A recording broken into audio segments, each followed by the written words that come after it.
ایک مرتبہ اللہ کے رسول صلی اللہ علیہ وسلم راستے سے تشریف لے جا،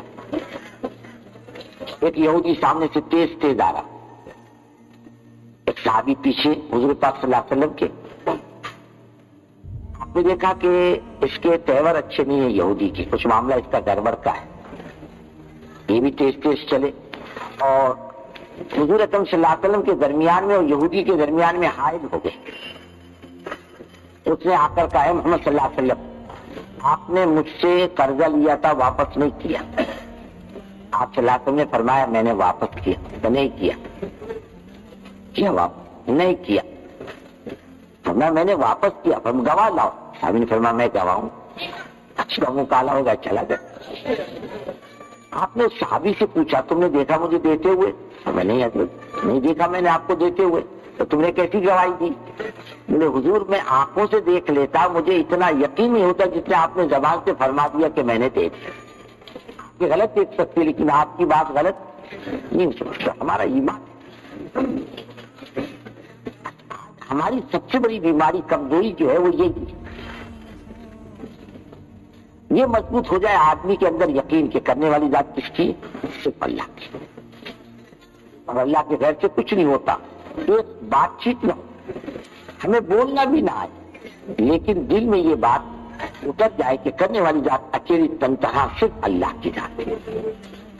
سب کچھ ان کے قبضے میں، موت ان کے قبضے میں، زندگی ان کے قبضے میں، بنانا بگاڑنا ان کے قبضے میں، مسائل کا حل ان کے قبضے میں، پانی کا برسانا، ہواؤں کا چلانا، اناج کا اگانا، مسائل کا حل کرنا، حالات کا بنانا ایک اللہ کے قبضے میں. ایک اللہ کے علاوہ کسی کے قبضے میں کچھ نہیں.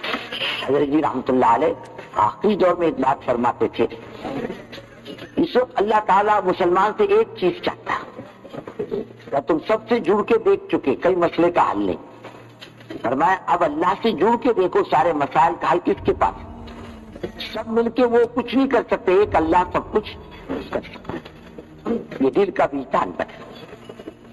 روزی کا بھی مالک کون ہے؟ اللہ. عقل مندی پر اللہ نے روزی نہیں رکھی اور جتنی مقدر کی اتنی ملے گی.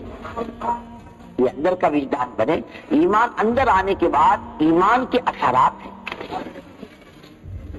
جو آدمی کی زندگی پر پڑتے ہیں، آدمی بن جاتا ہے. آپ دیکھو صحابہ کے دور میں آپ کو بہت سی چیزیں ملے گی اللہ پر ایمان کی. صحابہ کا یقین اللہ کی ذات پر اتنا مضبوط کہ ایک صحابی بکریاں چرانے جا رہے ہیں. چروا غریب آدمی، چروا کیسا ہوتا ہے؟ غریب آدمی ہوتا ہے. بکریاں چرانے کے لیے جا رہے ہیں. حضرت عبداللہ ابن عمر رضی اللہ تعالیٰ عنہما بیٹھے ہوئے اپنے ساتھیوں کے ساتھ اس چروائے کو آواز دی، او بھائی صاحب اور کھانے میں شریک ہو جاؤ ہمارے. کہنے لگا میرا روزہ ہے. روزہ؟ اتنی گرمی میں کہ میں آخرت کی تیاری میں لگا ہوا ہوں. اچھا ایسا کر لے بکری بیچ دے ہمارے ہاتھوں، پوری رقم تیرے کو دیں گے اور آدھا گوشت بھی دیں گے. کہے گا بکریاں مالک کی ہیں میری نہیں ہے. مالک کو سمجھا دینا بھیڑیا لے گیا. مالک کا بھیڑی کو دیکھنے کے لیے جنگل میں جائے گا. کہنے گا ٹھیک ہے مالک مطمئن ہو جائے گا. فعین اللہ، خدا کہاں جائے گا؟ چروا قریب، اللہ کہاں جائے گا؟ حضرت دیکھو حضرت عمر رضی اللہ تعالیٰ عنہ رات کو گشت فرماتے تھے. اللہ کی مخلوق کو راحت ملے، آرام ملے، لوگ اطمینان سے رہیں، رات کو گشت فرمایا کرتے ہیں. تھک کر ایک مکان سے دیوار سے ٹیک لگا کے بیٹھ گئے. اندر سے ماں بیٹی کی آواز آ رہی. ماں کہہ رہی ہے بیٹی دودھ میں پانی ملا. دودھ میں ہمارے ساتھ ایک نوجوان چلا جماعت میں، کہا ایمانداری سے بول دودھ میں پانی ملاتا ہے؟ بولے نہیں. میں قسم کھاتا ہوں پانی میں دودھ ضرور ملاتا، لیکن دودھ میں پانی. بیٹی دودھ میں پانی ملا. اما آپ نے حضرت عمر رضی اللہ تعالیٰ عنہ کا اعلان نہیں سنا کہ آج کے بعد کوئی دودھ میں پانی نہ ملا؟ کیا دیکھنے کے لیے آتے ہیں آپ؟ عمر تو نہیں دیکھتے، اللہ تو دیکھتا.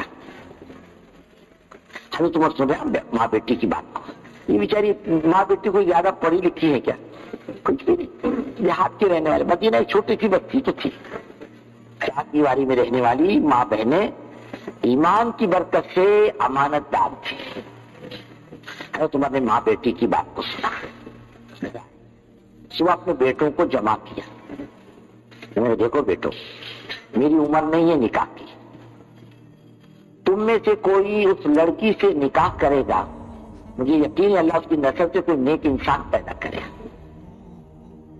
ان کا ایک لڑکا تیار ہوا، اس لڑکی سے نکاح ہوا، اس لڑکی کا۔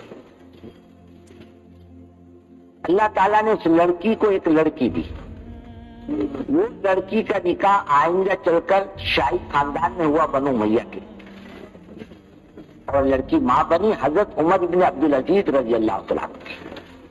ان کے متعلق علماء فرماتے ہیں کہ انہوں نے اپنے زمانے میں خلافت کو زندہ کیا 2 سال،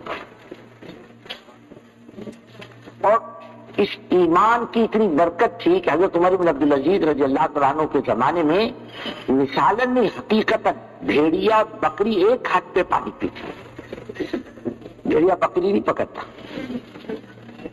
ایک دن چروائے نے گڑبڑ میں بکری کے ساتھ بھیڑیا بھی بند کر دیا، رات بھر بھیڑیا بکریوں میں رہا لیکن کسی بکری کو ہاتھ نہیں لگایا، اتنا امن آیا تھا